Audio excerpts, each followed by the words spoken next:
Hi guys, it's Christina Blackfeather. I'm just setting you back down on the seat again while I find my sunglasses. Just driving home from work, and I thought I would just, well, I'm not driving yet. Thought I would just talk about my recent doctor's visit on my weight loss update. I know there's been several weight loss updates over the years on my channel here that pretty much amounted to nothing. And I know it's a likely excuse that a lot of people that are obese like I am come up with, that, you know, have binging problems and have PCOS and stuff like that, which I actually do. I've been diagnosed by a real physician with PCOS and very bad hypothyroidism. I have no function. He's contemplating now that I might have absolutely no insulin production as well, which happens to some diabetics that start out as type 2, and pretty much, you know, once there's no insulin production, ends up being the equivalent of a type 1. So the beginning of 2017, I was 250 pounds. I was 250 pounds at my wedding in 2015. So when I wasn't getting anywhere with my weight at all, I was pretty depressed, which kind of made it worse. So I had my doctor's appointment yesterday. There's other physical issues going on that I just kind of brushed a little bit on my Google Plus. A couple people know, but that's it, the full extent of it. But I might be facing some surgery just to take, not bariatric, but to take care of some other problems that I've got going on. And it looks like it may be pretty emergent, and more so than my neck. So I haven't even addressed my neck yet, because I have the 4 bulging discs, and they're decaying, and that's including the disc in the spine that the skull is sitting on. So from C1 to C4. And that's going to have to get addressed. And then, of course, the AC tear on the left side and the rotator tear on the right. And yeah, so that stuff, this surgery I'm going to have is more reproductive issues, and has nothing to do with that. But there was some pretty good news at the doctor. I was almost dancing on the scale because since December I've lost 9 pounds, which most people would say, well, that's just water weight. I've been trying to lose weight a little bit slowly, in part because I do tend to drop my blood sugars pretty fast and get dizzy spells really bad, and I've nearly passed out a number of times. And I'm only on metformin, but I'm on 2,000 milligrams a day, 1,000 in the morning and 1,000 at night. Because lower dose than that didn't control my blood sugars. So back at the beginning of 2017, my A1C was 9.8. And the A1C is taken every 3 months. And what that is that is an overall 3-month blood sugar rate number. It checks, even though you can say, well, yeah, my blood sugars have been this from day to day, this will give you an average of what your blood sugars have been throughout the 3-month period. And it actually is a very good hallmark of how well your insulin resistance is, how well you've been adhering to your diet, and how well any diabetic medication you're taking works. So it was 9.8, and then it went down to 7.8, and that was 6 months ago. So we just took my A1C yesterday, and it's at 7.3, where I really want to be to prevent coronary problems and to prevent strokes, but mainly to prevent heart attack, is I want to be about around 6 or lower. So I have to achieve that yet. The weight loss itself, though, as I said, I was at 250. I am now at 224. So I was just bouncing off the walls. And then when my A1C came back at 7.3, I was like, oh my gosh, because daily my blood sugar will still range between 140 and 180, and he said that is acceptable at this point.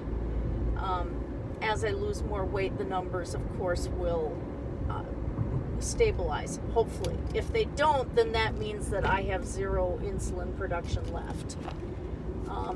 So we'll see where that sits. But doggone it, I always think I'm on the road that I want to be on to head this certain direction, and I always forget that I'm not on that road. So now I got to figure out how to get to where I want to be. Oh, it's sad. But anyway, that was pretty good news to me. I'm just elated, and the biggest change that I had done was to get away from the soda entirely. My stomach, I can't handle even Diet Pop anymore. It just gets me so sick to my stomach. It's pretty bad. The other thing is, now one of my big binge foods is chips.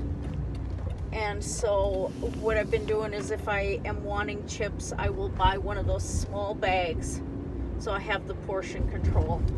And when that bag is done, it's done. So no soda. Once in a while, if I want a flavor in my water, I will get a Crystal Light packet or something like that. And that's it. And otherwise, I drink water. About once a week, I'll have a glass of milk just for the taste of it, but it's not a big thing to me because I'm not a big milk drinker. I never have been. But otherwise, it's water, and in the middle of the night at work, I have a cup of coffee.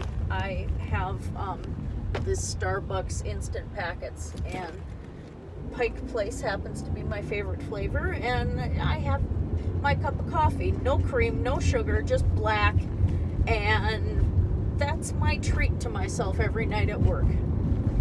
And my doctor's like, that is just perfect. That's fine. Because the problem is that caffeine will raise your blood pressure, and so will ibuprofen, and other NSAIDs will increase your blood sugar or blood pressure. And because my blood pressure is labile, it is a dangerous sort of labile. And this was before my blood sugar ended up not being, it was low all the time for a while, and then it just all of a sudden went from being 90 over 60 1 minute, and then it would jump to 200 over 110 the next. So I have a very dangerous blood pressure condition, and I more than likely will remain on medication for that the rest of my life. It also helps keep, because of the Raynaud's syndrome I have, it helps keep my blood circulating to my fingers and to my toes, which also is a lot more dangerous with somebody who is diabetic. I don't want to lose my fingers or my toes, so that is pretty much the visit, and it's kind of given me some renewed hope that I'm going to be able to get the other 75 pounds off. And I know after that I'll be facing surgery to get skin removed and stuff like that. I'm using, I can't bicycle anymore because I tore a muscle in my arse. Yes, I did. Ripped a muscle in my bum. So hubby got me a Gazelle Freestyle around Christmas time, and I put it together, and I've been using it 4 days a week, 5 if my work schedule isn't driving me absolutely crazy like it has the last couple of weeks. And when I use that, the good incentive for me to use that is A, I'm mowing lawn without getting winded, and it's a push mower. B, when I'm driving, I can actually turn my head. It's helping kind of strengthen the core muscles around the vertebrae in my neck, and it's helping with my shoulder rotation too. So yeah, I'm impressed. Your muffler's bad, dude. Thank you. But anyway, the Gazelle Freestyle, I mean, most people would look at it and go, well, it's just a glider, and boy, does that look stupid and a waste of money. But it's actually helping, and they do have some that rate up to 260 pounds. So that's what I got. I got the heavier duty one. And it's helping. And this week I had to go to an art class, and it was in this old building that had these long flights of stairs, and I ran 3 flights of stairs. I was winded after that. Not so much winded as the severe leg pain that hit. And I have to be careful with that too, because I get heat-triggered fibromyalgia symptoms, and that's had me bedridden for days before. But so that kind of hurt, but yet it went away again, and I didn't even feel it afterwards. That I booked it up 3 flights of stairs, long flights of stairs. It was like in an office building. I was thrilled. So things are improving, and you know, there's this big thing with fat acceptance and all of that. And to me, I say fat acceptance. I don't have to accept my fat, and that's the way I see it. And yeah, I mean, I have issues when I see 500-pound people.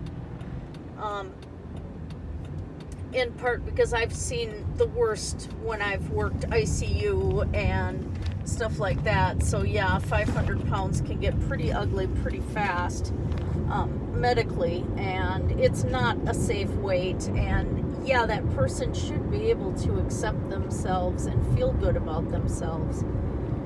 But body positivity, you want to have the best body you can, and to just give up and use any excuse to just eat and say, I'm beautiful the way I am, and that's it. And you're living on a dialysis machine after a year and starting to have, you know, from diabetes, you're having toes starting to rot off and have to be cut off and things like that. That's not body positive. If you want to treat your body like a temple, then treat it like a temple. And I made those mistakes myself. I did this to myself. I overate. Now, mind you, a lot of times food was extremely tightly controlled when I was young, and at times withheld. And so when I got to college, it's like, oh my gosh, I'm working a job and I can pay for my own food. And oh, they had these hash browns, so good. It's like I had to have them every day, and give me a double helping.